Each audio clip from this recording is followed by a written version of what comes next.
ટાણે હરિહરનો જે સાદ કરી રોટલો કાઠિયા વાળે છે કે સંત સુરાને દાતારો વળી સુદામાને કેમ ભૂલાય મરી જવું પણ માગું નહીં. ઇટેક કાઠિયા વાડી છે, ખાંભીએ ખાંભીએ સિંદુરિયો રંગ કાઠિયા વાડી છે, રા રાખીને દીકરો દીધો એ જંગ કાઠિયા વાડી છે.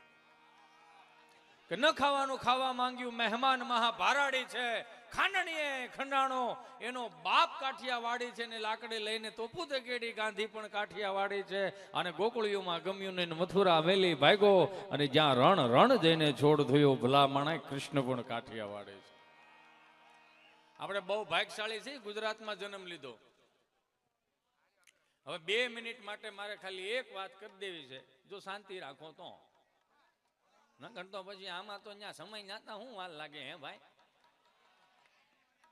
અમારે આ 2 વર્ષના કોવિડમાં હું તમે બારા કાઢ્યા ઈશ્વરે, તો નક્કી હજી ઈશ્વરને આપણી પાસેથી હજી ઘણા સારા કામ કઢાવવાના બાકી છે. ભાઈ અવાજ ઓછો કરો ને મારો બાપુયો, થોડીક શાંતિ રાખો. આમ જો આ તમારી હાટુથી જ અમે અહીં પધાર્યા છે, નગર અમારે અહીં ક્યાંય 100 વીઘા જમીન નથી. તમારી હાટુથી જ અમે અહીં આવ્યા છે, તમને આનંદ કરાવવા માટે આવ્યા છે. જેટલી શાંતિ તમે રાખશો ને એટલી તમને મજા આવશે, બીજો કાંઈ વાંધો નહીં બાપૈયા. અને થોડું કાંઈ હવે ભાઈ આ વચમાં રસ્તો બંધ કરાવી દો, હવે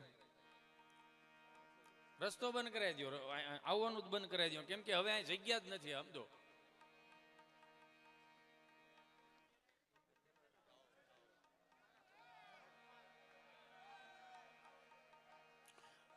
અને ભાઈ જેને ઘોર કરવા માટે આવવું હોય એને પાસે આવવા દેજો, બાકી જગ્યા નથી એટલે કહું છું. એમ ખોટા તમે પીડા હો, બીજો વાંધો કાંઈ નથી. આ 2 વર્ષના કોવિડમાં ઈશ્વરે મને તમને બારા કાઢ્યા, નક્કી સારા કામ કરવાના બાકી છે. એમાં અમારો ઓલો ગભો રહ્યો ને એ મને મારી પાસે આવ્યો, ગભો મારી પાસે આવ્યો, મને કે સાંભળો, મને કે વેક્સિન દેવડાવવા જવું છે. મેં ક્યાં જવું છે? વેક્સિન દેવડાવવા. મેં કીધું કાંઈ વાંધો નહીં. એને લઈ ગયો આરોગ્ય કેન્દ્રે વેક્સિન દેવડાવવા માટે. ત્યાં નર્સબેન બેઠા હતા અને ગભો હામો બેઠો. તો નર્સબેને એટલું પૂછ્યું કે તમારો પહેલો ડોઝ છે કે બીજો ડોઝ? કે બીજો ડોઝ. અચ્છા બીજો ડોઝ છે, તો પહેલો ડોઝ કયા હાથે આપેલો હતો આપે? જમણા હાથે. અચ્છા જમણા હાથે. તો એમાં ગભરાવશો શા માટે તમે? ગભરાતો નથી, વિચાર કરું. શું વિચાર કરો છો તમે? તમે કેટલું પ્રેમથી પૂછો છો એ કે.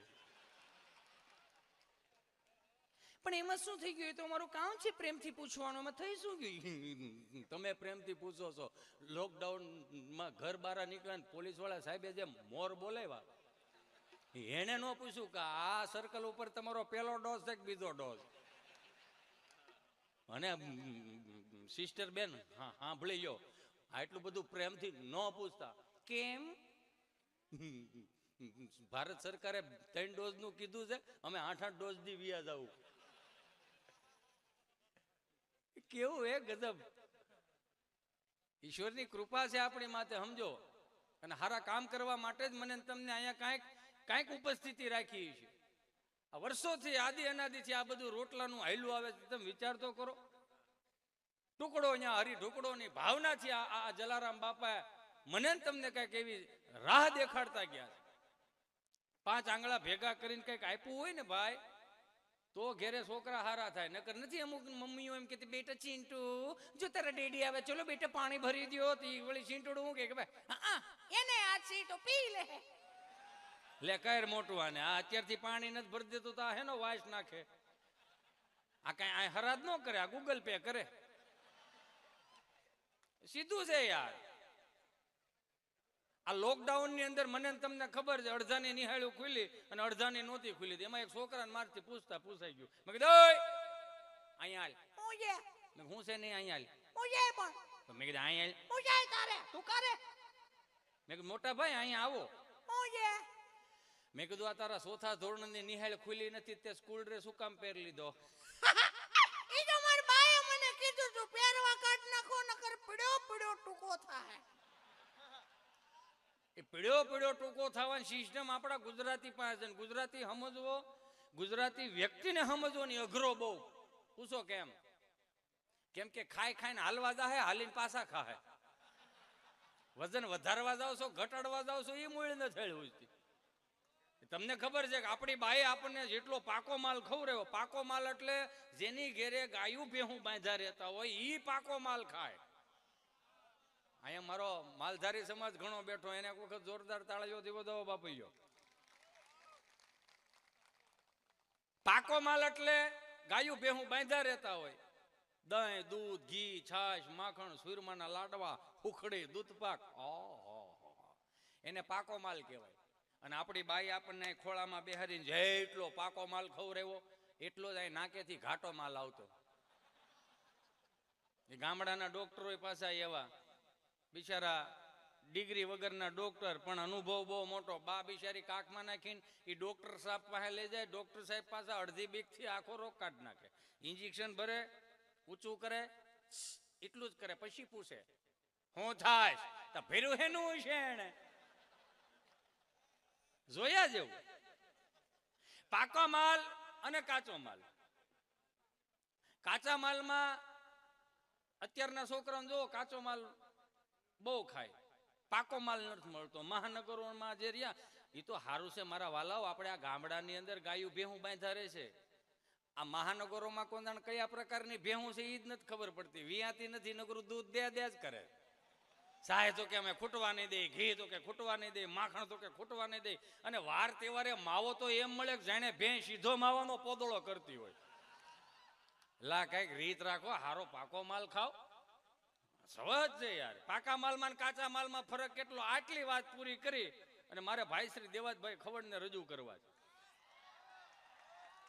પાકા માલ જો કેટલા રાજી થાવ છો.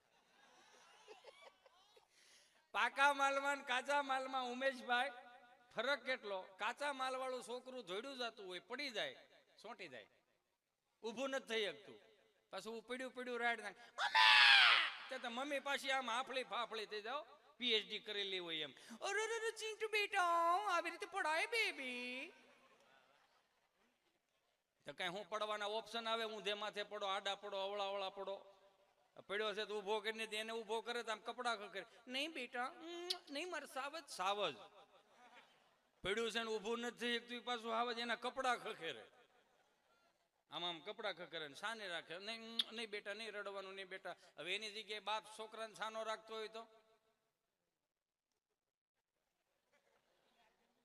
બસ હો.